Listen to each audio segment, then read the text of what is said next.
le continent africain est en mouvement depuis la création de l'AES, Alliance des États du Sahel. Entre soutien politique, économique et financier, la diaspora africaine a un rôle essentiel à jouer dans ce qu'on appelle aujourd'hui la deuxième phase de décolonisation du continent africain, surtout l'Afrique francophone. Ainsi, le 30 avril 2025, la diaspora africaine à travers le monde a manifesté son soutien à ces trois pays de l'AES à travers un soutien au président Traoré suite aux propos d'un général américain. Au-delà de ces manifestations de soutien, quel rôle peut jouer la diaspora africaine, surtout au Burkinabé, dans la réussite de cette décolonisation? Je veux ici parler des intellectuels africains, en particulier burkinabés, établis à l'étranger. Les défis qui attendent les trois pays de l'AES sont énormes. On a le développement économique, on a surtout la question sécuritaire. Il y a également dans le processus de refondation ou de fondation de l'AES la création d'une monnaie sahélienne qui va donc aboutir à la sortie du franc CFA. Bienvenue sur ma chaîne, c'est Astrafil. Ici, je te parle de ce qui se passe en Afrique. Si cela t'intéresse, je t'invite à t'abonner pour ne pas manquer la prochaine vidéo. Aujourd'hui, nous décryptons l'actualité africaine avec le tout premier invité de ma chaîne YouTube, Monsieur Joseph Somé. Il est doctorant en économie à l'Université de Bordeaux. Donc, je ne vais pas rentrer dans les détails. Je laisserai le choix à notre invité de se présenter en long et en large. Bonjour Joseph. Bonjour Dr Kéré. Alors, je pense qu'on va se tutoyer. On se connaît déjà. Pour mes abonnés qui ne te connaissent pas, qui es-tu? D'abord, merci pour l'invitation. C'est un honneur d'accorder cet entretien, d'être le premier invité et c'est vraiment un plaisir. Alors, c'est jamais facile de parler de soi-même. Je m'appelle Somé Yemba Joseph. Je tiens bien à Yemba parce que Yemba, ça me permet de me connecter à moi-même, de savoir d'où je viens. C'est très important. Je ne te coupe pas, mais Yemba, ça veut dire quoi? Yemba, alors c'est long à expliquer. C'est toute une signification qu'il y a derrière. Ça veut dire en fait que c'est lié en fait à ma venue dans ce monde. Il faut dire que ça me permet vraiment de me rappeler d'où je viens, de comment est-ce que de la relation que j'entretiens avec ma mère. Comme tu l'as si bien dit, je suis doctorant à l'Université de Bordeaux. Je travaille sur le rôle des politiques monétaires et macro-prudentielles dans la stabilisation financière dans l'UEMOA, l'Union économique et monétaire ouest-africaine. Les banques jouent un rôle crucial Oui, bien sûr. dans l'allocation des ressources. Et du fait de ce rôle aussi, les banques s'exposent à des risques. Et du coup, après la crise de 2007-2008, la crise financière, la grande crise financière, donc on va dire mondiale, donc il y a eu un changement du paradigme de régulation des banques. Donc on va regrouper ça sous la notion de politique macro-prudentielle. Et ces politiques ont pour objectif de réguler le comportement des banques ou de dissuader les banques à s'exposer à davantage des risques. À côté de cette politique, donc c'est un ensemble d'instruments donc, qui influencent donc sur le comportement des banques, qui régulent l'activité des banques. Et à côté donc de ces politiques, nous avons également la politique macro-prudentielle, qui est un ensemble, et la politique monétaire, qui est un ensemble d'instruments qu'utilisent les autorités monétaires pour influer sur l'activité économique. Donc, ces deux politiques, comme tu le vois bien, affectent le secteur bancaire. Tu fais très bien de détailler ces éléments. Tu dis travailler sur l'UEMOA. C'est ça. Et l'UEMOA, la banque de l'UEMOA, c'est la BCAO. Exactement. On va y revenir, mais j'aimerais savoir, mais comment on peut faire une étude sur des politiques macro-prudentielles dans une union qui n'a pas de politique monétaire? Je comprends ce que tu veux dire, mais dans une union qui n'a pas de politique monétaire, on reviendra là-dessus, mais on peut dire qu'il y a une politique monétaire en ce sens où donc, la BCAO, à travers un certain nombre de décisions, arrive à influencer le comportement des banques. Donc, en cela, la BCAO a une politique monétaire. Et cette politique monétaire également affecte l'activité des banques. Donc, on a deux politiques et depuis lors, il y a eu un débat qui se pose sur comment est-ce que les banques centrales peuvent articuler ces deux politiques pour permettre aux banques de continuer à financer l'économie et en ne s'exposant pas à des risques. L'objectif de ma thèse, c'est de proposer une architecture à la BCAO sur comment est-ce qu'elle peut mener de façon optimale ces deux politiques. économique. Très intéressant. Tu me permets d'aller directement à la question que je vais te poser dans la continuité de ta présentation. Comment, en fait, une étude comme la tienne peut être importante pour un pays comme le Burkina? Cette étude, elle est importante. Premièrement, l'étude, comme je l'ai dit, ça permet à la BCAO d'avoir une architecture entre ces deux politiques, la politique monétaire et la politique macro-prudentielle, qui favorise en fait le comportement des banques. Deuxièmement, qui est aussi lié au premier argument, c'est que la zone UEMOA, c'est un regroupement de 8 pays qui ont d'abord un arrangement monétaire entre eux, puis un arrangement économique. On y reviendra plus tard sur ça. Et donc, cette zone est reconnue en fait comme une zone où les banques financent de façon sous-optimale l'économie. Et donc, cette étude permettra de proposer, l'architecture qui sera proposée va permettre en fait à la BCAO de mettre en place cette architecture pour inciter les banques à faire plus de crédits pour pouvoir permettre à cette zone d'enclencher ce qu'on appelle le processus de transformation structurelle. Et donc, comme le Burkina Faso, actuellement, on y reviendra, est en pleine révolution, donc on a besoin de financement et les banques de ce pays-là ont besoin donc également d'accompagner ce processus, mais comme on a ces banques qui sont régies par la BCAO, donc il faut que la BCAO elle-même soit sûre en fait de l'architecture qui est mise en place et pour et également favoriser, pour permettre à ces banques-là de jouer le rôle qui est le leur en fait.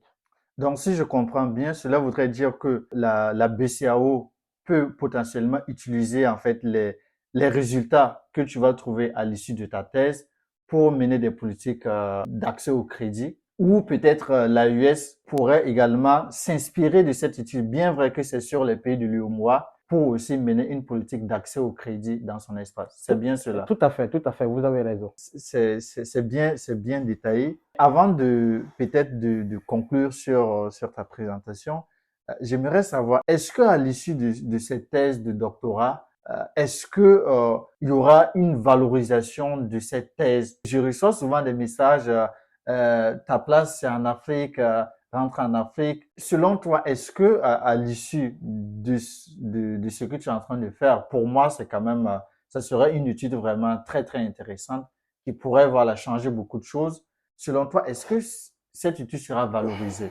Alors, il faut dire que le Burkina Faso est quand même un pays qui reconnaît en fait l'importance du doctorat dans son système, on va dire, Éducatif? dans son système éducatif ou Ok, universitaire. ok. Donc, et il est, d'après des statistiques, Hmm. plus de 90% des doctorants ou des docteurs qui soutiennent voilà, des docteurs qui soutiennent les thèses arrivent à trouver un emploi, Au soit Burkina? au Burkina, Quoi? soit dans l'enseignement supérieur ou Ok. soit voilà, En entreprise ou dans les bah, organismes internationaux, peut-être? en entreprise, c'est pas suffisamment développé et ça sera peut-être le point que je vais soulever parce que c'est beaucoup plus soit dans les organismes internationaux, soit dans l'enseignement supérieur Ok, ou dans les organismes étatiques. ok. Et le secteur privé n'absorbe pas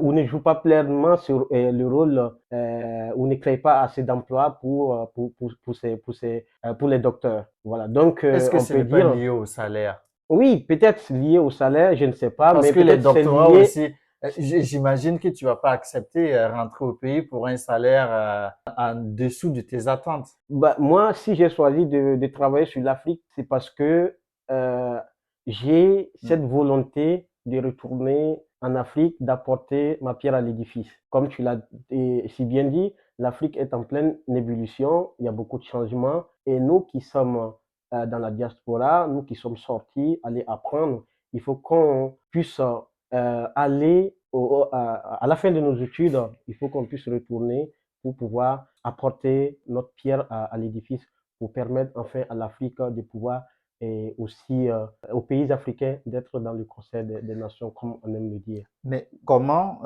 les entreprises dont on parlait tout à l'heure, comment elles peuvent jouer le jeu pour aussi créer des postes Alors, je pense que c'est une question de politique, de vision qui peut être incarnée par les autorités pour permettre en fait aux entreprises privées de jouer pleinement leur rôle.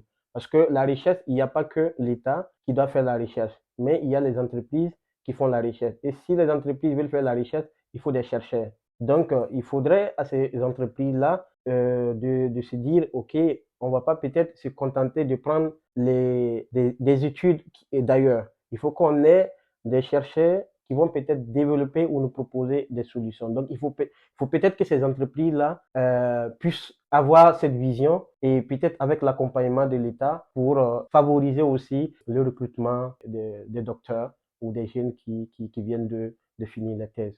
Merci beaucoup. En tout cas, c'est vraiment inspirant. Ça donne envie de faire la thèse. Bon, heureusement, j'ai fait la thèse. J'espère aussi qu'on aura aussi des milliers d'opportunités pour tous les docteurs qui finissent leur thèse, etc. Est-ce que tu peux revenir rapidement sur ton parcours pour quelqu'un, pour un jeune qui nous regarde, qui a envie aussi de faire un doctorat? Est-ce que tu peux, en résumé, nous donner le parcours? Comment faire pour faire un doctorat? Et c'est quoi ton parcours à toi? Alors, mon parcours, je peux dire que mon parcours, il est aussi simple, hein. Après mon bac, obtenu à Gawa, donc au lycée municipal de Gawa, donc dans le sud-ouest Ok, du Burkina Faso, ok. j'ai poursuivi mes études à Ouaga, à l'université Ouaga 2, donc qui est devenue aujourd'hui l'université Thomas Sankara, UTS, donc à Ouagadougou, donc en sciences économiques. Donc, il faut dire que après le bac, comme toute personne, j'étais excité, je savais pas quoi faire. Et en tout cas, je savais pas quoi faire exactement, mais j'avais en tête les mathématiques parce que voilà, on était pas mal en mathématiques, mais je suis quelqu'un aussi, j'aime bien m'approcher des aînés, j'aime prendre des conseils. Et c'est là que j'ai discuté avec un aîné qui m'a dit, OK, les mathématiques, c'est bien, mais ça prend du temps. Tu peux faire 6 ans pour avoir ta licence et tout. Donc là, c'est pas sûr peut-être que ça va t'arranger. Et là, il m'a donné des conseils en fonction de ça. J'ai réfléchi, j'ai vu, OK, je vais m'orienter en économie. Et tout de suite, quand je me suis inscrit en économie, j'ai tout de suite aimé. Et j'ai tout de suite su que c'est là qui était ma place, que ma Ok. place était là. Et donc, je suis quelqu'un, j'aime beaucoup lire. Et donc, dans mes lectures, j'ai tout de suite aimé les questions monétaires, les questions bancaires. Et là, je me suis dit, bon, OK, je suis curieux pour creuser davantage, il faut que je fasse une thèse sur ces questions monétaires. Et donc, voilà comment j'ai eu, en fait, cette envie de faire la thèse. Parce que ça ne se crée pas ou ça ne vient pas à un moment donné. Parce que quand on veut faire la thèse, il faut vraiment se donner les moyens. Voilà, il ne faut pas peut-être laisser après le master et commencer à réfléchir. Moi, en tout cas, cette envie de faire la thèse, elle est là depuis ma première année. Donc, après la licence, j'ai fait le master à l'université Thomas Sankara. Donc, j'ai fait le master macroéconomie et gestion du développement MJD. J'ai obtenu une bourse à ma deuxième année de master, donc pour venir continuer à l'université de Bordeaux, donc une bourse de la région Nouvelle-Aquitaine, donc pour venir faire un master 2.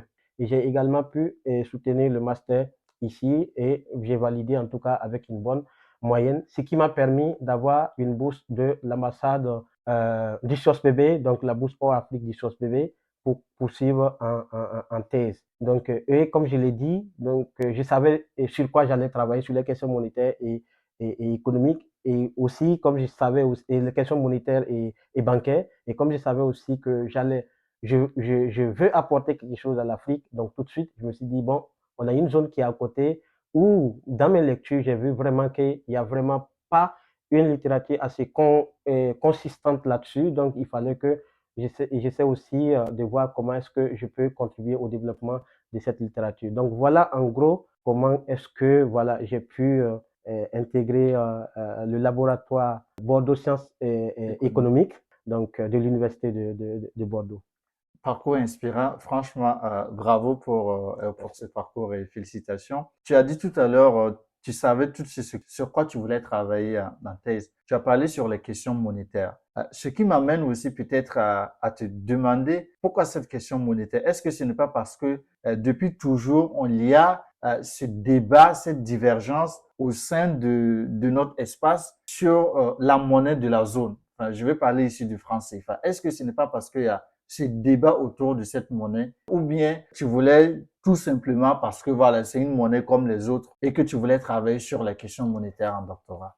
Donc, j'avoue que les premiers documents que j'ai lus n'avaient pas forcément un lien avec le franc CFA. Mhm. C'est plus tard que j'ai découvert le débat sur le franc CFA. La monnaie, c'est quelque chose on utilise tous les jours. Donc, et tout de suite, c'est un sujet de préoccupation pour aussi bien les décideurs politiques que les chercheurs. Donc, parce que ça joue un rôle important dans l'activité économique et dans les activités quotidiennes des agents économiques. Ce qui a provoqué ce déclic, c'est le débat voilà, entre les monétaristes et les keynésiens, selon d'abord les Donc, monétaristes monétariste, c'est un courant de et un pensée courant de et pensée. keynésien aussi, c'est un Voilà, courant de donc c'était pensée. tellement passionnant. OK. Donc les monétaristes qui disaient, qui défendaient l'idée selon laquelle la monnaie n'est qu'un voile, Mhm. elle est peut-être utile pour les gestions, juste pour les gestions, et que lorsque on augmente la masse monétaire, on va dire les billets et pièces en circulation et tout, ça peut provoquer de l'inflation. Et d'un autre côté, les keynésiens qui avançaient l'idée selon laquelle non, on peut à partir d'une politique monétaire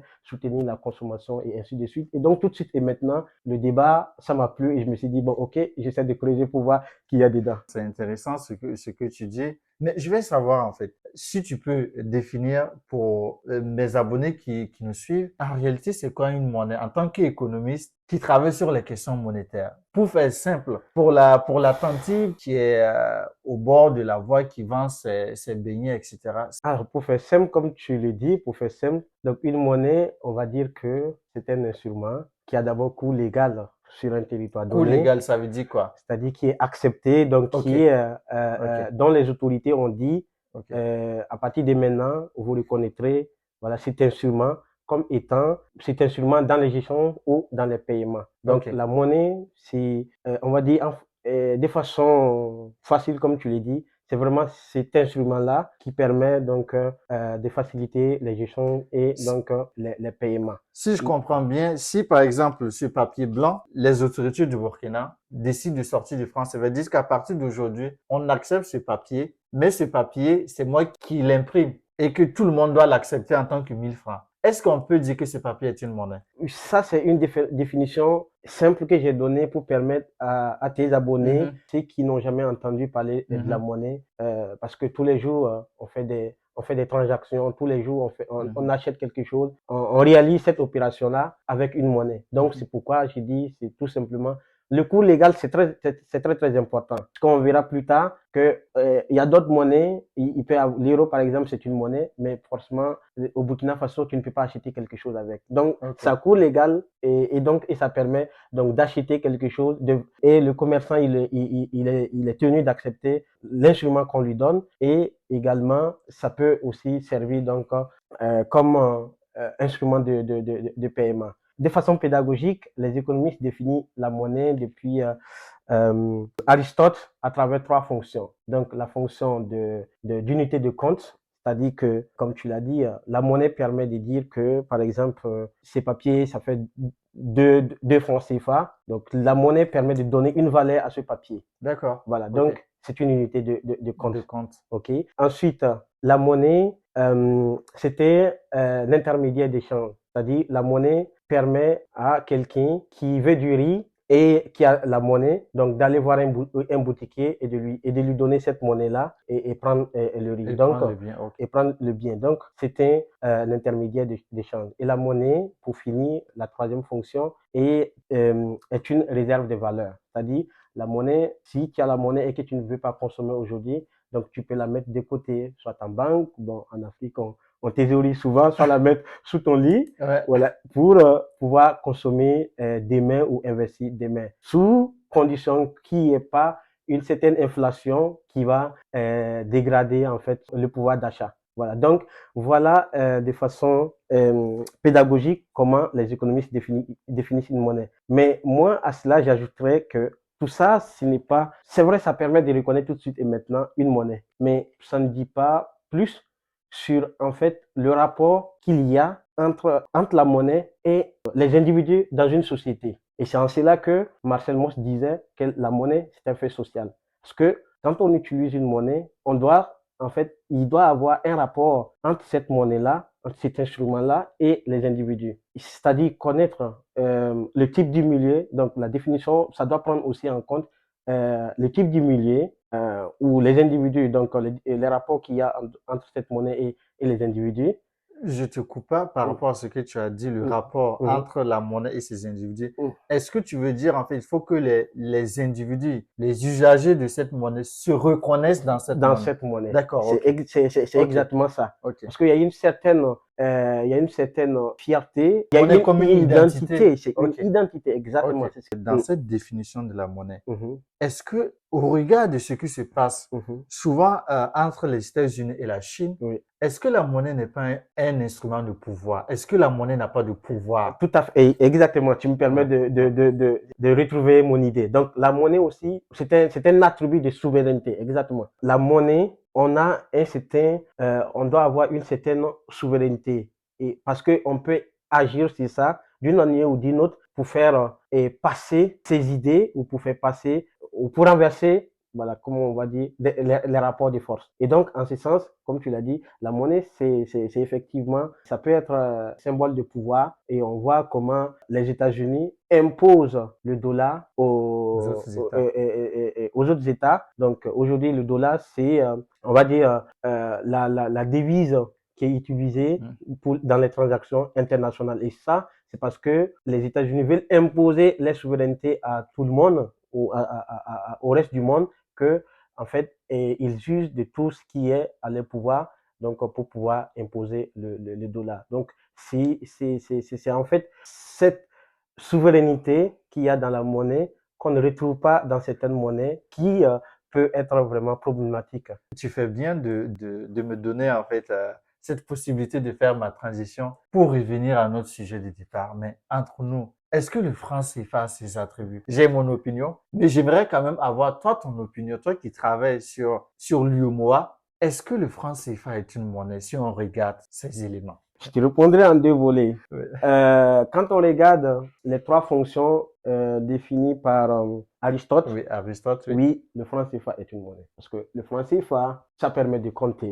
Le franc CFA, ça permet de faire des échanges. Le Oui, franc CFA, oui. ça permet de stocker de la valeur. Ça permet d'épargner. Oui, mais le franc CFA, ça permet d'échanger Oui. des biens, mais sur quel territoire? Sur le territoire, légalement, comme je l'ai dit, ça coût légal Oui, dans les 8 pays que nous avons cités. oui, dans les 8 pays, mais le franc CFA ne peut pas être échangé contre une autre monnaie. L'euro, Mhm, on peut échanger l'euro contre une autre monnaie pour oui, faire des transactions c'est ça. sur un territoire où l'euro n'a pas cours légal. Exactement. Mais le franc CFA, Oui. il faut forcément passer par l'euro. Pourquoi? Est-ce que le franc CFA répond à cette fonction? Alors, dans les trois fonctions que j'ai définies, Oui, il n'y a pas cette fonction-là. oui. À l'intérieur de la zone UEMOA, on peut, dans n'importe quel pays, que tu parles avec du franc CFA, tu peux faire tes transactions sans problème. Donc, Ok, en ce sens, c'est une monnaie. ok.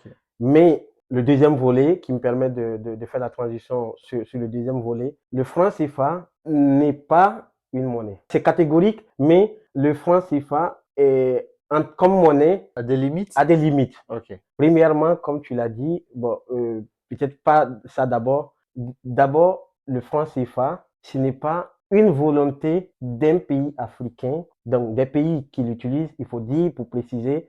Donc le franc CFA, c'est la monnaie qui est utilisée par aujourd'hui 14 pays en Afrique. Mhm. Donc on a 8 pays en Afrique de l'Ouest, on a 5 pays en Afrique centrale et puis il y a l'Union des Comores qui utilise également le franc CFA. Il faut dire que ces pays-là, aucun des pays n'a décidé aujourd'hui que ce franc CFA, à un moment donné de l'histoire, ce franc CFA sera notre monnaie. Et comment le franc CFA a été mis en place? Donc, ça a été imposé? Le franc CFA a justement été imposé Ok. à travers un décret numéro 45 001 36 par le gouvernement provisoire français le 25 décembre 1945 notamment signé par À la sortie de la Seconde Guerre mondiale.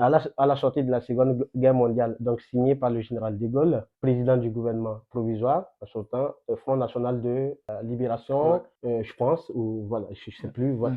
Ensuite, le ministre des Finances, René Pleven, et le ministre des Colonies, Jacques Soustel, donc qui ont signé ces décrets-là pour mettre en place le franc CFA. Donc, tu comprends bien que cette monnaie, ce n'est pas une décision d'aucun de ces pays-là pour dire que nous utilisons aujourd'hui le franc CFA comme étant un instrument Mais on peut d'échange. dire que c'est pas le même franc CFA. Donc, c'est pas le même franc CFA, Oui, c'est-à-dire, on peut dire que ça a évolué. Entre les pays ont été indépendants. oui, en temps les pays ont été indépendants, sauf que les arrangements qui avaient été signés à la mise en place de ce franc CFA, ça n'a pas beaucoup évolué après les indépendances. Donc, on peut dire que avec le temps, ça a évolué. Mais après les indépendances, les États pouvaient dire, comme on n'était pas indépendant, maintenant, comme on est indépendant, peut-être nous-mêmes, on va créer notre propre monnaie et peut-être avoir toujours les mêmes arrangements qu'on avait maintenant. C'est-à-dire, on a juste fait la transition sans grande modification.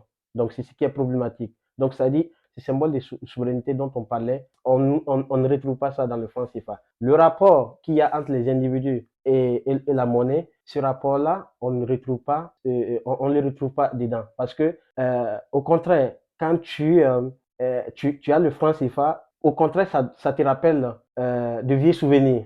C'est-à-dire, si, ça devrait, mais bon, voilà, ça devrait te rappeler de vieux souvenirs. Parce que c'est une monnaie qui a été mise en place pendant qu'on était sous occupation, on va dire comme ça. Donc, et si on sait comment nos pays ont été occupés, raison pour laquelle j'ai dit ça rappelle de vieux souvenirs. Donc, intrinsèquement, il n'y a pas ce rapport entre le franc CFA et ses usagers.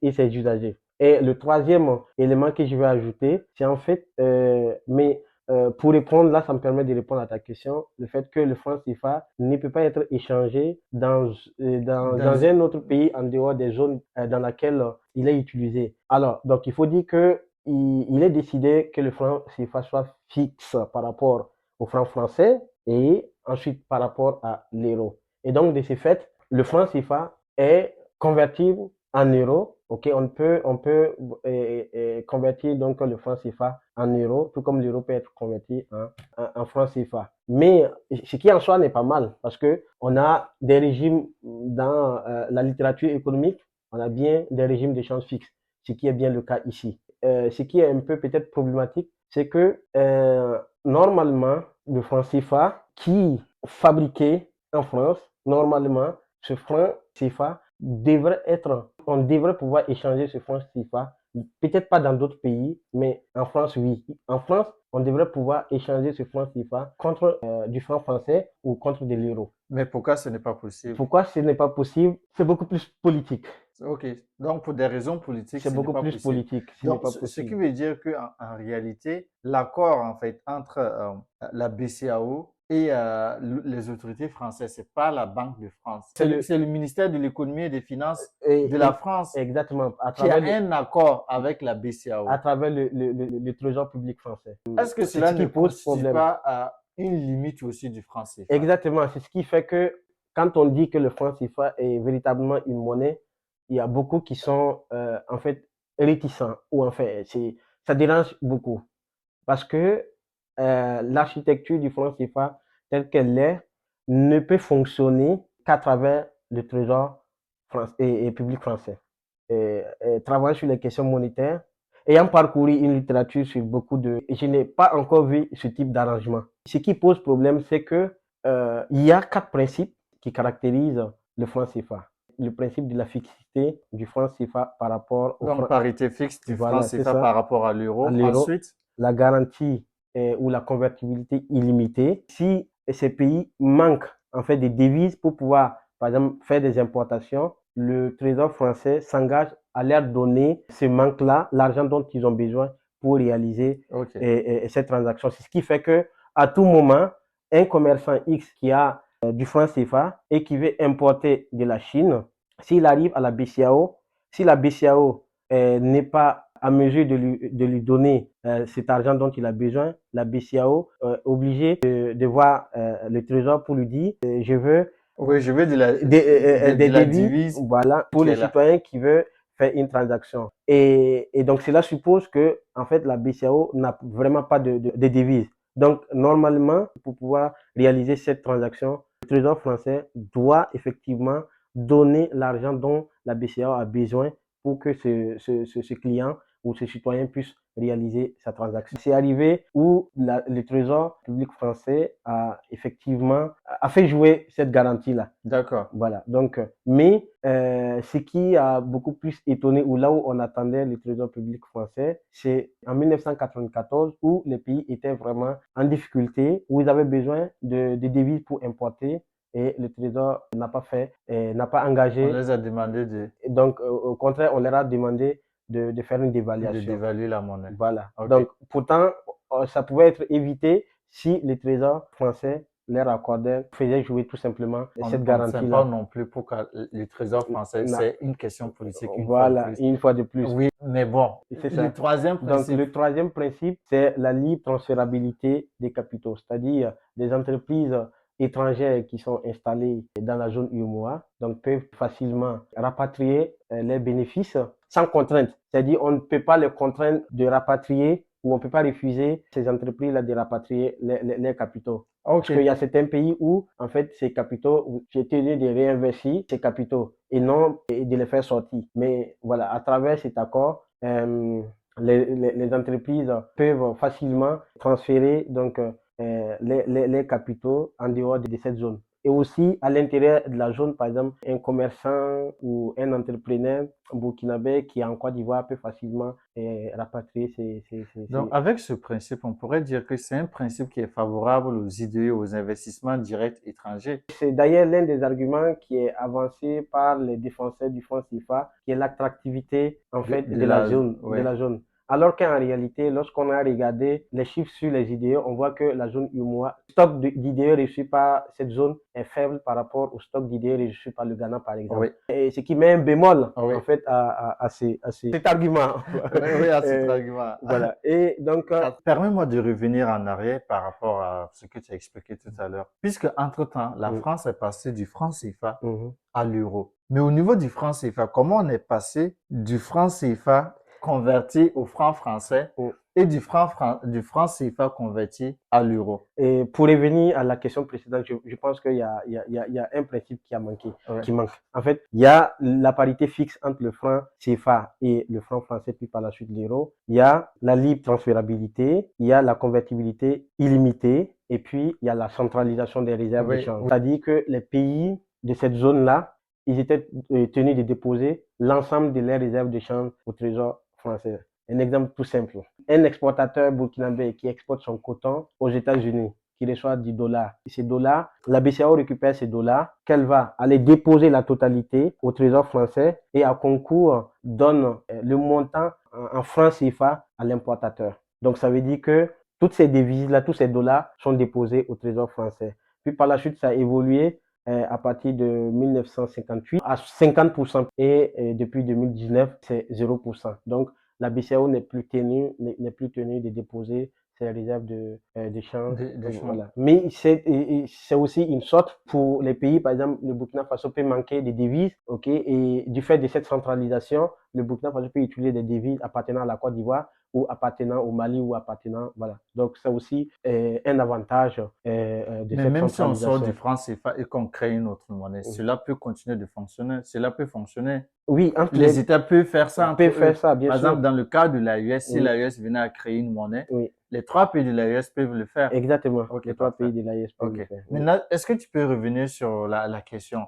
Comment on est passé de la convertibilité franc CFA, franc français et franc CFA, euro, lorsque la France est passée du franc français à l'euro? Il faut dire que l'une des premières questions que je me suis toujours posée, c'était cette question. En fait, d'abord, pas avant même de venir à la convertibilité entre le franc et l'euro, je me suis posé la question en tant qu'économiste sur la base de quoi ce taux de change, c'est-à-dire la valeur du franc CFA en euros ou en francs français. Mhm. Sur quelle base Mhm. théorique ou empirique Mhm. ce taux de change a été fixé? Il faut dire qu'en 1945, un franc CFA était égal à 1,70 francs français. Oui. Puis par la suite, on est passé tout le temps à 1 franc CFA égal à 2 francs français, c'est-à-dire que le franc français a perdu de la valeur, ce qu'on appelle couramment en économie, ça s'est déprécié. Ou, donc, le franc CFA a été,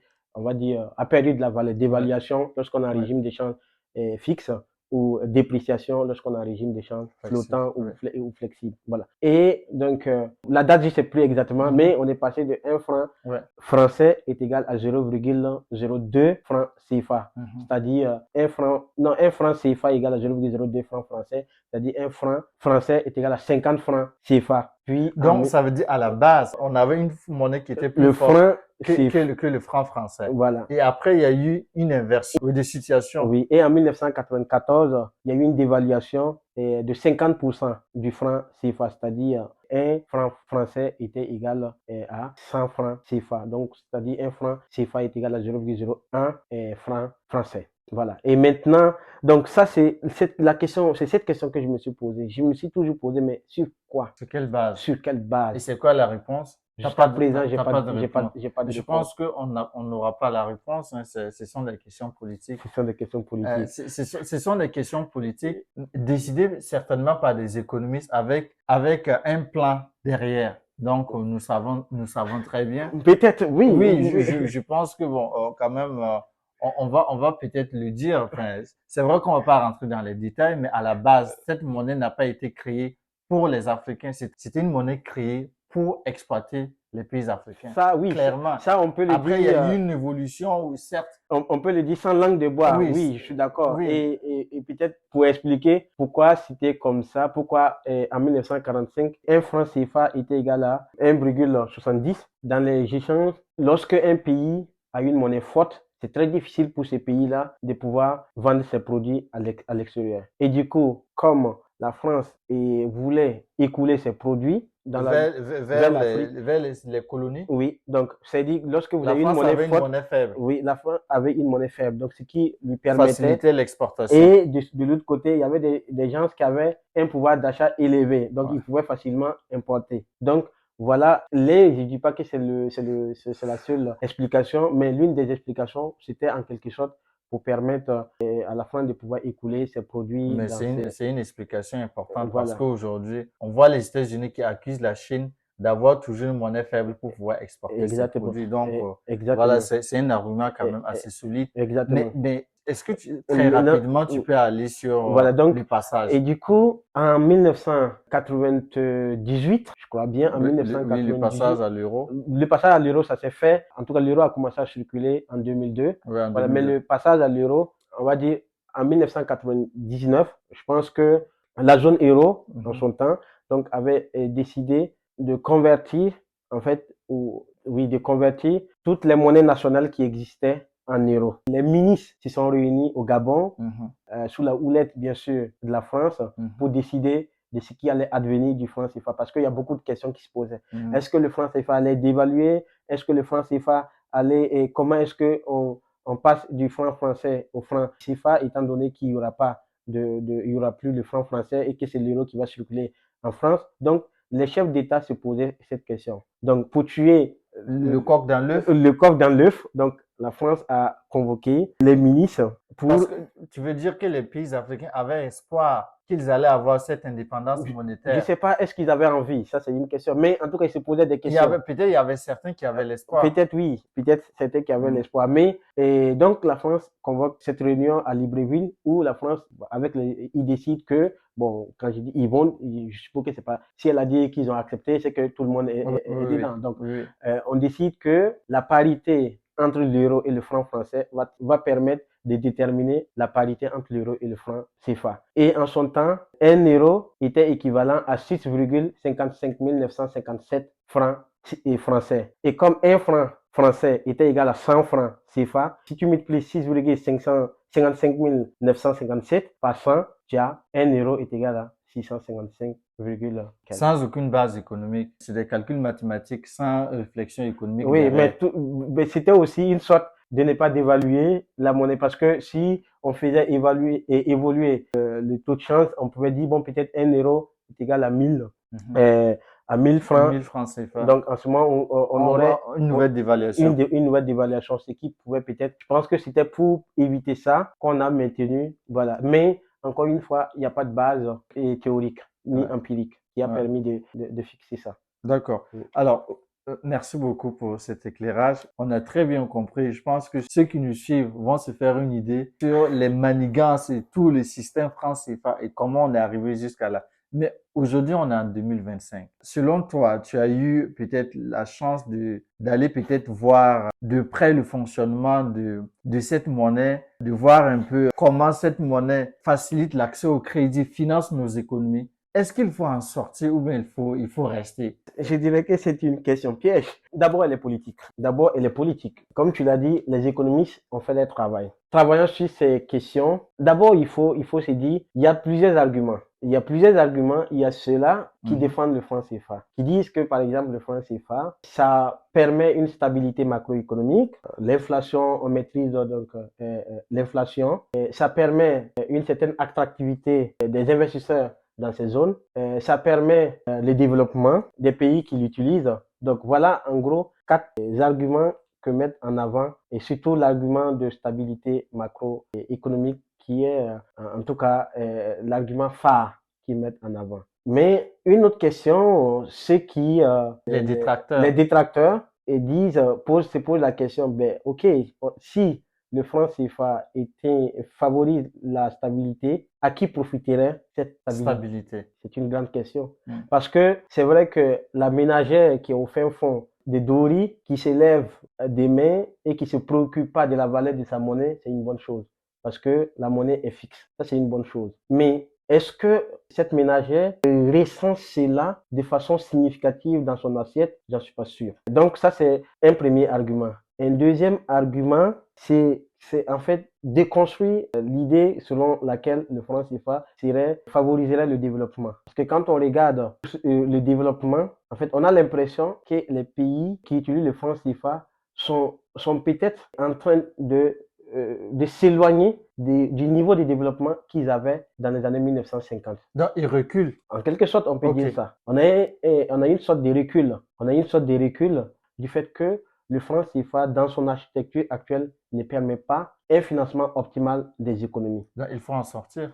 J'ai fait mon analyse et je permets à tout le monde de se faire une idée. Parce que la convertibilité dont on parlait entre-temps, pour que cette convertibilité puisse marcher, il faut rationner le crédit. C'est-à-dire, il faut limiter la capacité ou la croissance du crédit. Parce que, en fait, lorsque vous donnez plus de crédit, étant donné que nos économies sont extraverties, c'est-à-dire tournées vers l'extérieur, les gens vont vouloir peut-être plus importer. Et pour importer, on a besoin de devises. Mais est-ce que on n'a pas besoin de crédit aussi pour se développer? On a besoin de crédit pour se développer. Non, mais l'idée est que quand on a beaucoup d'argent, tout de suite et maintenant, on peut investir pour enclencher ce qu'on appelle la transformation structurelle. Mais avant que ce processus ne puisse prendre, pendant un temps, on va importer. Et quand on importe, ça veut dire qu'il faut des devises. Si on n'a pas suffisamment de devises, ça peut créer une crise. Donc, raison pour laquelle il y a un certain nombre d'indicateurs que la BCAO utilise,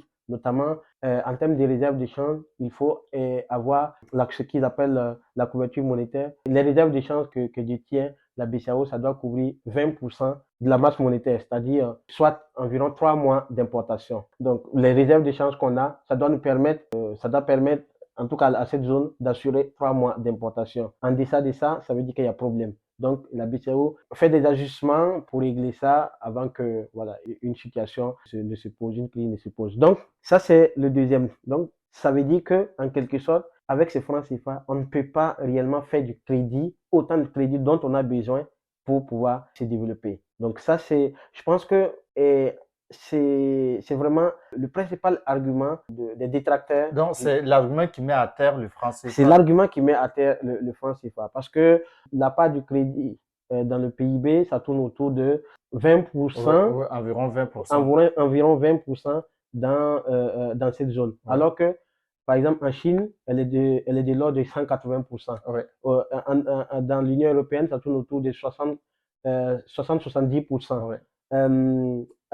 Aux États-Unis, ça tourne autour de Oui, 90%. 90 Donc, c'est ouais, pour plus dire de que 90%. il faut réellement du crédit pour pouvoir faire des investissements productifs. Je dis bien des investissements productifs, des investissements qui sont rentables, ok, pour pouvoir amorcer ce processus de transformation structurelle. Donc, ce qui malheureusement ne permet pas le franc CFA. C'est vraiment le véritable problème du franc CFA. Et l'autre argument qui est que ça favorise l'attractivité. Ben, je l'ai dit tantôt que les statistiques montrent vraiment que la part des idées reçues dans ces pays-là Les pays anglophones sont bien supérieurs sont bien supérieures. aux Mais on pays peut dire que c'est pas dû au franc forts. CFA seulement parce que il y a la Oui, il y a stabilité l'instabilité. voilà, politique dans ces pays qui est aussi un problème. Mais tous ces arguments qui sont défendus par les défenseurs donc, peuvent être déconstruits et dire que vraiment il y a un problème avec le franc CFA et qu'il faut soit réellement s'approprier cette franc CFA et ces francs CFA. Donc peut-être que les travaux dont parlait le premier ministre sénégalais, son Excellence Ousmane Sonko, ces travaux ont été faits dans ce sens-là, ou à défaut, il faut trouver un autre moyen qui pourrait être l'abandon de toi, ce... Joseph Oui, Sommet, oui. toi, Joseph Sommet, qui a travaillé sur l'accès au crédit, qui est vraiment l'argument qui met à terre le franc CFA. Faut-il sortir, oui ou non? Qu'est-ce que tu ferais si tout de suite, toi, Joseph, tu es responsable et c'est toi qui dois décider de l'avenir du franc CFA. Faut-il sortir ou faut-il rester? J'ai Il faut toujours sortir. défendu l'idée qu'il faut en sortir. Ok. Bah, Il faut en sortir, mais il faut en sortir avec un certain nombre de préalable. de préalables. Ok, on va y aller. Mm. Si ces trois pays de l'AES veulent sortir du franc CFA, ce que beaucoup de partisans de l'AES partagent, et on va dire pas seulement les partisans de l'AES, il y en a qui ne partagent pas forcément les idées de l'AES, mais ils sont pour la fin du franc CFA. Mais comment l'AES pourrait créer sa monnaie? On l'a dit tout à l'heure, il faut des préalables. Comment l'AES peut aboutir à la création d'une monnaie AES? La monnaie, c'est pour peut-être ceux qui ne savent pas, peuvent dire, oui, la monnaie, on n'a pas besoin de préalable, on peut sortir tout de suite et maintenant de la monnaie. Oui, c'est vrai, puisqu'il suffit juste d'une volonté et on fait sortir un texte et on dit, bon, à partir d'aujourd'hui, On n'utilise plus le franc on CFA. n'utilise plus le franc CFA. Mais ça ne se fait pas comme ça, malheureusement, en économie. Il y a un certain nombre de préalables qu'il faudrait déjà construire avant donc d'envisager une éventuelle sortie de cette monnaie. Et donc, l'une des premières, donc, ou l'un des premiers préalables, c'est vraiment cette constitution, parce que la monnaie, il faut pouvoir l'adosser à quelque chose. Donc, ça peut être l'or, ça peut être le pétrole, ça peut être l'uranium, ça peut être, voilà, en tout cas, une matière une première. matière, on va dire un métal précieux. Oui, métal précieux, oui. Voilà, donc on va dire ça. Mais dans le système monétaire international, actuellement, c'est l'or qui est la monnaie refuge. C'est-à-dire, en tout cas, la valeur de l'or, on fait confiance à l'or parce que l'or ne risque pas de perdre sa valeur. Personne ne va refuser l'or. L'or, personne ne va refuser l'or. Voilà, exactement. Donc, ça, c'est la première étape. Donc, la deuxième étape, c'est une mise en place d'un marché ou d'une union économique. Et ça me permet de rebondir sur le franc CFA parce que théoriquement, il faut une union économique avec une union monétaire. Théoriquement, c'est comme ça. Et quand on prend l'histoire de l'euro, qui est un exemple intéressant, l'euro est intervenu dans les années 80. Les premiers rapports sur l'euro sont intervenus dans les années 80. Alors que la zone euro, la mise en place de l'Union européenne, c'est depuis les années... Oui, l'Union européenne est venue avant la zone euro. Exactement, donc avant la zone euro. Donc ça a permis déjà à ces États d'harmoniser en fait les politiques douanières ou les barrières et tarifaires, voilà comme on le dit, pour ensuite passer à l'euro. C'est-à-dire il faut créer ce marché-là, ce marché commun entre ces États. Il faudrait par exemple que les personnes et les biens puissent circuler librement sans être inquiétés, sans raquettes entre le Burkina et le Mali, entre le Mali et le Niger, entre le Niger et le Burkina, ainsi de suite. Donc, il faut ça. Un autre préalable, c'est la souveraineté alimentaire. C'est très, très important. dans la théorie économique, ça ne ressort pas. Voilà, on vous dit tout simplement que pour créer une monnaie, il faut que cette zone soit une zone monétaire optimale. C'est-à-dire que s'il y a un choc dans un pays, que ce choc soit transmis de façon symétrique ou de Oui, façon identique aux autres aux pays. autres pays. Voilà, donc voilà ce que la théorie est. Mais c'est vraiment, il faut travailler, il faut faire en sorte d'avoir cette souveraineté alimentaire. Parce que quand tu regardes les pays de l'UEMOA actuellement, c'est des pays qui importent beaucoup. Et quand on importe, on fait sortir des devises. Et quand on fait sortir des devises, parce que les devises, je sais pas, la monnaie peut être, si la monnaie est flexible, par exemple, si, ou même si elle est fixe, si vous importez, cela veut dire que vous allez demander des devises. Ouais. Et lorsque vous demandez plus de devises, votre monnaie, Bah, la monnaie se retrouve en quantité sur le marché. exactement, votre monnaie peut se déprécier ou C'est ça, oui, parce que c'est l'offre et la et la demande. demande. Votre monnaie se trouve plus en quantité sur la Exactement. demande et donc la monnaie Et perd la valeur. et si vous êtes en régime de change fixe, il faut forcément que la Banque centrale intervienne pour défendre cette parité. Voilà. Donc, ce qui fait que il faut moins dépendre de l'extérieur lorsque on a une monnaie. Donc, il faut plutôt, donc, il faut moins dépendre de l'extérieur en termes d'importation, en termes de produits de denrées alimentaires. C'est-à-dire, on peut importer certains produits dont on n'a pas la possibilité de produire sur place. Ça, oui. Mais il y a des produits qui font sortir des devises. Par exemple, au Burkina Faso, en 2023, l'importation du blé a coûté 59 milliards de francs CFA. Alors que le blé, on peut, de la farine de blé, 59 milliards de francs CFA. Alors que On peut produire le on blé peut au Burkina. produire le blé. Donc, le blé, si on produisait le blé sur place, vous voyez que ces 59 milliards de francs CFA, ça aurait servi à quelque chose. Oui, bien Ça pouvait sûr. servir à quelque chose. Ça veut dire que c'est très important pour ces États-là de travailler à atteindre l'autosuffisance alimentaire. Alimentaire. Donc, une fois qu'ils ont l'autosuffisance alimentaire, ils ont un marché commun, ils ont une quantité suffisante d'or ou en tout cas Ouais, de métaux de métaux précieux. précieux, ils peuvent Ils peuvent créer une commencer le monnaie. processus de création Ils, monétaire. ils peuvent créer la monnaie, Ils pas peuvent que, créer la puisque le monnaie. processus de création Oui, oui, monétaire, c'est le fait même de respecter ces préalables. c'est préalable. Donc, Ok. ils peuvent créer une monnaie sans crainte. Parce que ça ne sert à rien de créer, comme je l'ai dit, la monnaie, c'est vraiment quelque chose qui est, que les gens qui utilisent au quotidien. Et du coup, les gens ont besoin d'avoir une certaine confiance en cette monnaie. Donc, si les gens n'ont pas confiance en la monnaie en question, donc ça peut être problématique. Donc, si ces préalables sont réunis, la monnaie peut être créée sans craindre que, puisqu'il peut y avoir des attaques spéculatives. Donc, des gens qui peuvent décider de se dire, bon, est-ce que ceux-là, ils ont suffisamment de devises pour pouvoir défendre les parités, les monnaies. Si c'est par exemple si ils sont en régime d'échange fixe. Donc, et si vous n'avez pas assez de devises, ça peut être problématique. Ouais. Donc, en cela, il faut être sûr qu'on a vraiment suffisamment de réserves pour pouvoir le faire. Juste une dernière sur cette question de monnaie. Oui. Quel conseil tu donnerais à l'AUS dans son processus de création monétaire? Alors, le conseil ou les conseils, On va dire un conseil.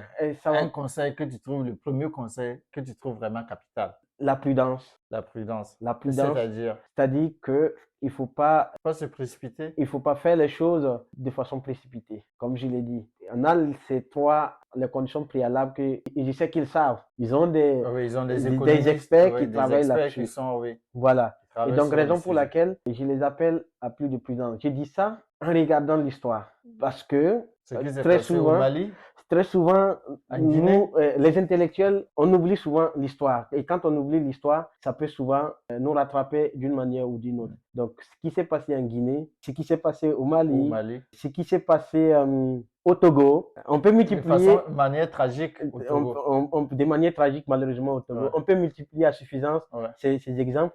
Peut-être que les abonnés ne vont pas savoir. Donc, la Guinée, il faut dire que la monnaie guinéenne a été attaquée lorsque Sékou Touré a dit L'opération Persil. une opération Persil. Donc, on a déversé de la monnaie guinéenne dans l'économie guinéenne pour fragiliser cette économie. Donc, cette prudence aussi voudrait dire aussi à ceux qui nous écoutent que les gens qui crient souvent sur les réseaux sociaux, il faut créer la monnaie. Donc, la monnaie, on peut la créer, mais en respectant des La préalables. monnaie, on peut la Il créer, faut tout à fait. créer la monnaie, Mm. mais il faut respecter les conditions Exactement. de Sinon, tout de création suite et monétaire. maintenant, on peut décider de dire, on crée une monnaie et c'est ça que vous allez utiliser. Mais c'est pas sûr que si demain, cette monnaie perd de valeur, vous allez encore avoir de la confiance en Et cette ce sont monnaie. ces mêmes gars qui vont sortir encore Encore, crier pour exactement. insulter les Donc, dirigeants, raison pour etc. laquelle mon conseil, ça c'est beaucoup plus, voilà, la prudence. Ça sous-entend que il faut être sûr que en tout cas, les conditions préalables sont réunies. Parce que c'est pas quelque chose qu'on peut faire et puis revenir et Et rectifier. rectifier. Parce que ceux qui sont potentiellement contre cette idée, ils vont Ils pas, sont prêts à tout. ils sont prêts à Ils tout. sont Ils déterminés. sont déterminés. Alors, si tu le permets, on va aborder le dernier point de notre entretien. On va parler du président Traoré. Ça fait maintenant plus de 2 ans que le président Traoré est arrivé au pouvoir. Toi qui es observateur avisé de ce qui se passe au Kenya, patriote et panafricain, je peux me le permettre. Que dirais-tu des politiques mises en place par le président Traoré? Ou si on te demandait d'apprécier la politique du président Traoré, que dirais-tu? Quels sont les points forts ou, je dirais pas les points faibles, mais les points d'amélioration des politiques du président Traoré? Merci pour cette question. Tu me permets effectivement de me prononcer sur cette question qui divise autant. Faut dire que Beaucoup de Burkinabés ne veulent pas se prononcer. beaucoup, Moi, beaucoup, je connais beaucoup de oui, docteurs, des intellectuels en France ou partout ailleurs qui ne veulent pas se prononcer. oui, c'est vrai. J'en connais aussi Ouais. qui veulent pas se prononcer. Mais voilà, quand on est patriote, on n'a pas peur de donner son point de vue. Il faut dire que je vais axer ma réflexion sur le volet économique. Il faut dire que la politique économique qu'on voit être déroulée depuis l'arrivée au pouvoir Du président Traoré? du président Traoré, c'est une politique souverainiste. C'est une politique qui est axée sur un certain nombre de points que je m'en vais décliner. D'abord, il y a cette volonté, en tout cas, de développer l'économie de façon endogène. Le modèle de développement Le modèle de endogène. développement qui est basé en fait sur la mobilisation endogène des ressources parce que le Burkina a tourné dos au FMI, donc au Fonds monétaire international, à la Banque mondiale. Est-ce que le Burkina a tourné dos FMI à la Banque mondiale? Il y a encore des projets du FMI de la Banque mondiale au Burkina. Oui, mais en termes de prêts, le Burkina Faso, en tout cas, ne s'en est plus auprès du FMI. Le FMI, la Banque mondiale, a quand même toujours des projets au Oui, Burkina ils qui ont, continuent. oui, ils ont des Et ces projets. projets, ce sont des projets aussi financés sous forme de crédit.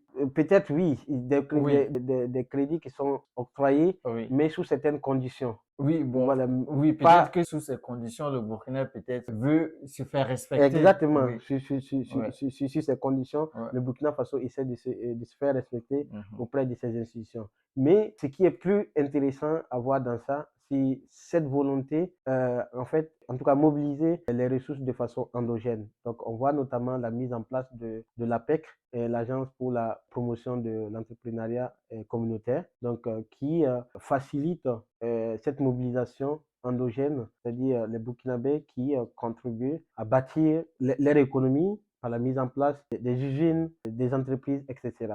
Donc, il y a ce volet. Le deuxième volet, il y a cette volonté de se réapproprier, Oui, je réapproprié, vais oui. y arriver, les ressources naturelles du Burkina Faso. On a vu la mine de Bungu, une autre mine qui ont été rachetées et on a vu la mise en place d'une usine de raffinerie d'or, ce qui est inédit pour un pays qui est connu comme exportateur d'or en Afrique, mais qui n'avait aucune raffinerie d'or. Quand on soulève les problèmes de l'Afrique, on dit généralement on exporte les matières premières. Donc on n'essaie pas de transformer sur place.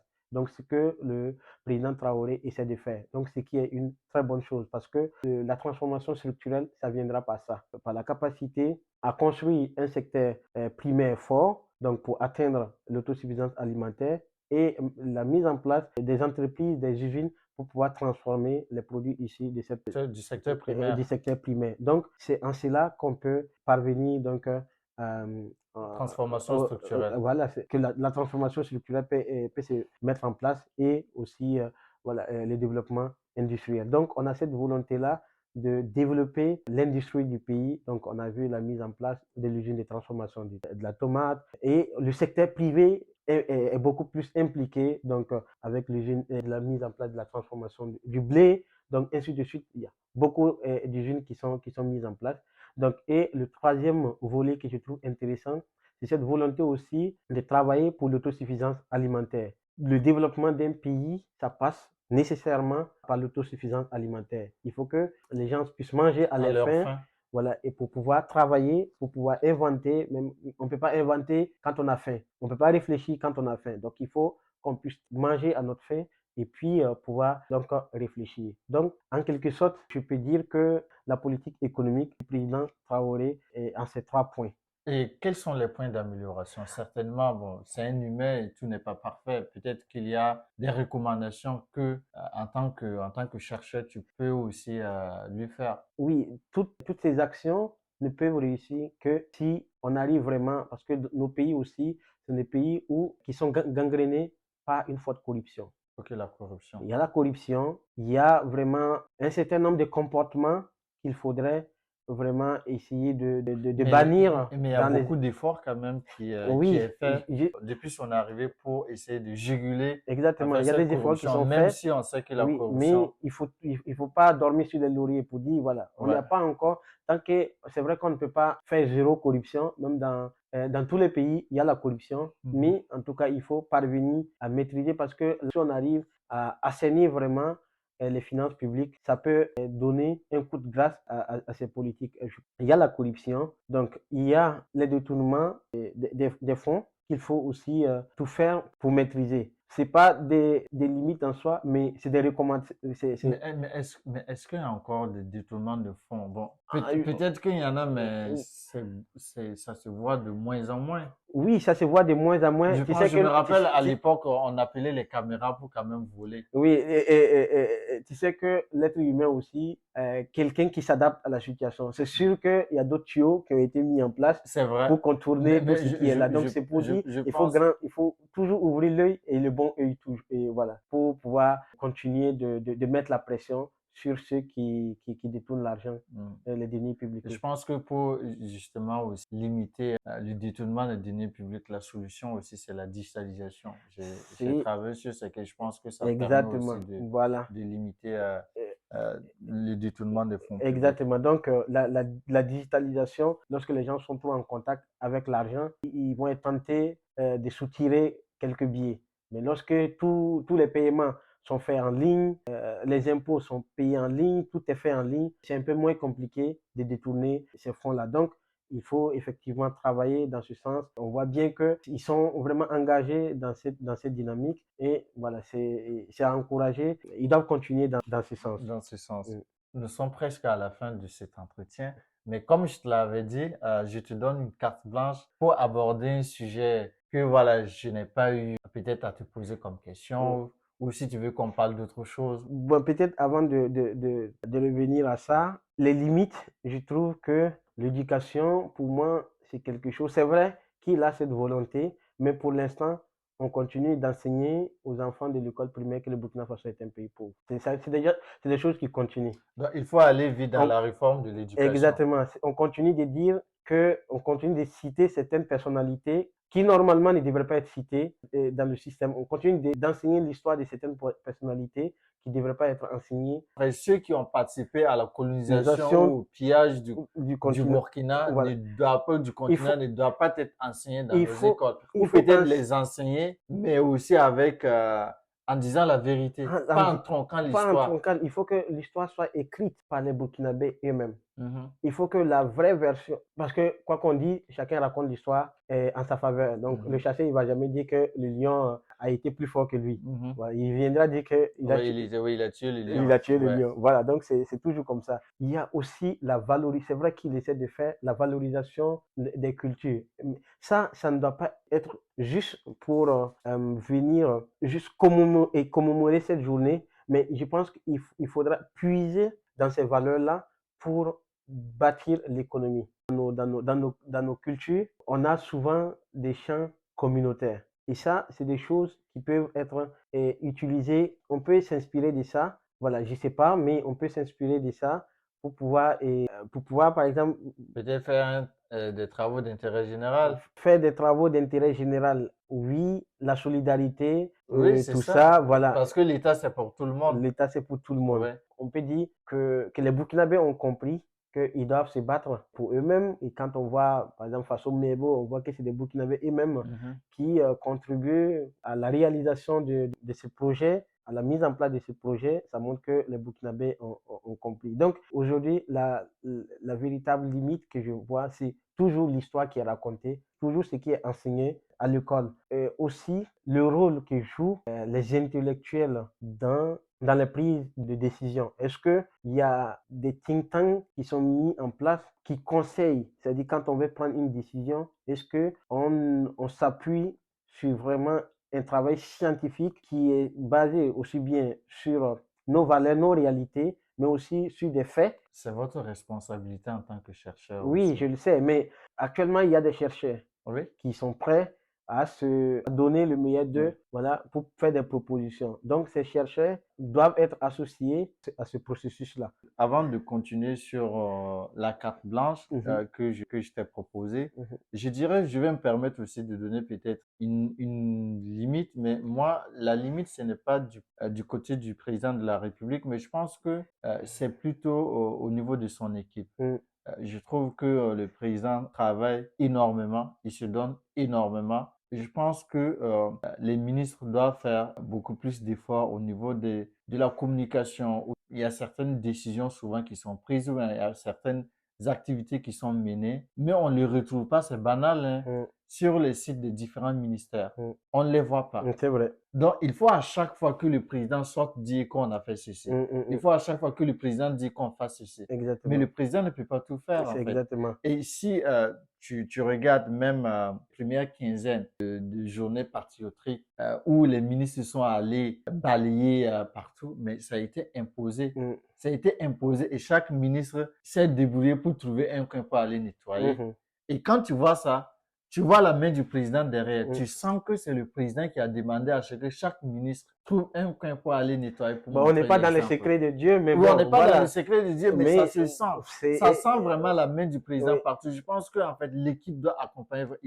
L'équipe ne doit pas laisser le président tout faire. Je oui, trouve que le président, il fait énormément. oui, Mais tout on à fait, reconnaît aussi qu'ils sont en train tout à fait, d'abattre un travail énorme. On tout, n'est pas en train de oui, négliger tout leur à fait, travail. tout à fait. Donc, on arrive à la fin de notre entretien. Donc, je te laisse parler du sujet que tu souhaites et avant qu'on ne conclue. Alors, j'ai plusieurs sujets qui me viennent en tête. Oui, ok. Et au regard du contexte que traverse le pays, je ne peux pas faire fi de ça. Je vais peut-être commenter ça, bon, commenter non, mais peut-être toujours encourager les soldats qui se battent au front, leur dire qu'ils ne sont pas seuls. C'est difficile, on voit tout ce qui se passe, on n'est pas sur place, mais on comprend que c'est compliqué. Ils font un travail formidable, on les encourage, ils ont en tout cas mon soutien. Ils ont ma bénédiction, ils ont mes prières qui les accompagnent. Et Et la mon, prière de tout le peuple burkinabé. voilà, pour ce qui me concerne, oui, et de tous les peuples burkinabés. Mhm. Voilà. Et en tout cas, mon vœu le plus cher, c'est que je me lève aujourd'hui et je me couche aujourd'hui et demain je me lève. On dit que la crise, On a fini on a avec fini cette avec, crise.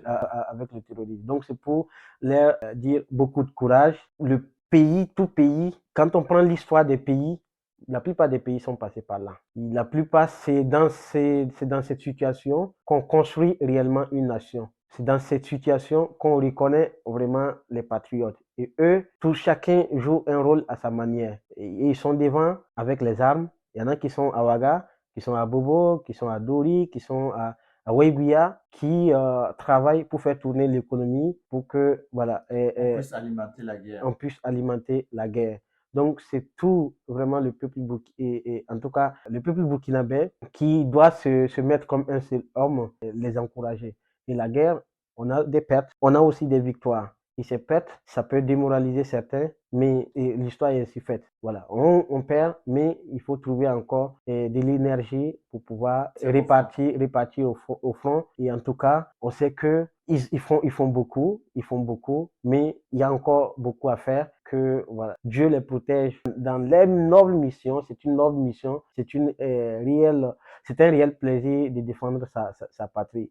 et peut-être dans 20 ans, ils diront que j'étais là, je me suis battu pour mon pays et ça fait une fierté et ça fera une fierté pour les fils, pour les enfants de savoir que effectivement, mon papa, il a été utile pour ce pays. Donc, c'est vraiment ce message d'encouragement, ce message de félicitations, voilà, pour le travail qui est en train d'être mené, que je voudrais leur adresser. Et pour peut-être terminer, appeler toujours la diaspora à participer, à les encourager. On n'a pas besoin de forcément Donc, contribuer quand je dis financièrement, contribuer, c'est mais pas financièrement, voilà, c'est contribuer exactement, par les mots, par les mots, par les exactement, prises de par les prix parole, de parole. etc., Parce etc., que, par les propositions d'idées, exactement, etc. On a beaucoup de choses à apporter. exactement. Et tous ceux qui sont autour du président, c'est-à-dire, il peut avoir des choses qui sont pas, qui tiennent pas debout. On est toujours des hommes. Il faut toujours discuter. S'il y a des choses qui marchent pas, il faut toujours discuter pour dire ça, ce n'est pas bon, ça, c'est pas comme ça, et trouver une solution pour éviter qu'il y ait, voilà, des situations. Le peuple burkinabé a beaucoup souffert. Mhm. S'il faut réellement que chacun est conscient de cela et puisse se dire, OK, là où on doit contribuer. C'est bon, c'est pas bon, il faut dire ça, c'est pas bon et corriger ça. Voilà, n'est pas, en tout cas, ne pas nous ramener dans certaines situations qu'on n'aimerait pas encore vivre. Donc, c'est sur ces mots que je vais terminer et puis voilà, te dire encore une fois de plus merci pour cette Ah, occasion que tu c'est un m'as donnée plaisir. Le merci, c'est à toi. de m'exprimer. Le merci, c'est surtout à toi. Merci encore une fois de plus Je t'en d'avoir prie, accepté ce test. C'est pas évident. avec plaisir. Et tu es mon tout premier invité. Et je dirais quand même que ça s'est super bien passé. J'ai pris du plaisir, Moi c'était vraiment également, un j'ai plaisir. pris du Voilà. plaisir et j'espère qu'on aurait apporté quelque chose à ceux qui vont regarder cette vidéo. Et en tout cas, merci à tous ceux qui vont regarder cette vidéo. Merci à ceux qui me suivent depuis un moment. Et dites-moi dans les commentaires si vous avez apprécié ce format. Et on se dit à très très bientôt pour une prochaine émission avec un autre invité et surtout likez, commentez, laissez-moi votre avis et on se dit à très bientôt. Merci et prenez soin de vous. À bientôt.